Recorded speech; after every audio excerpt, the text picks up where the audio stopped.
সকাল সকাল ঘুম থেকে ওঠার পর এখানে আমি আমার নিজের জন্য ডিটক্স ওয়াটারটা রেডি করে নিচ্ছি। আমি জলটা অনেকটা বেশি করে দিয়েছি, ভিজিয়ে রেখেছিলাম রাত্রিবেলা, আর এইটা ঝাল হয়ে অর্ধেক হবে, তারপর আমি এইটা খাবো।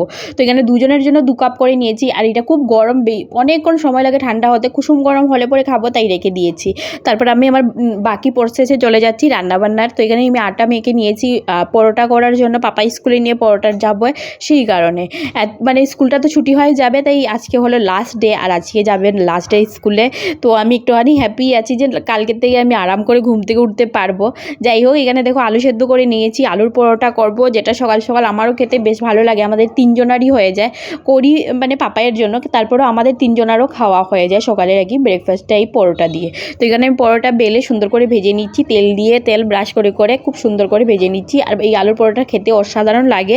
তারপর আমি এখানে দেখো পাপাইকে রেডি করে নিচ্ছিলাম। পাপাই স্নান টান করে এসেছিলো, তারপর ওকে কাপড় টাপড় পরিয়ে দিতে হয়, তার আগে একটুখানি খাইয়ে দিয়েছি। ও কিছু মুখে দেবে না, যখন ড্রেস পরে নেবে স্কুলে যাওয়ার জন্য একদম কান্নাকাটি শুরু করে দেবে।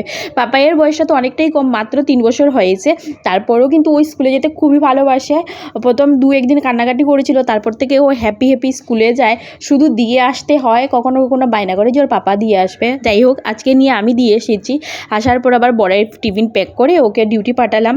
তারপর আমি কিছুক্ষণ মন খারাপ করে দাঁড়িয়ে আছি, কারণ ওরা দুজনই চলে গেছে আর এখন আমি একা একা। তারপর আমি নিজের কর্ম করতে লেগে পড়েছি, একটুখানি যোগা করে নিলাম।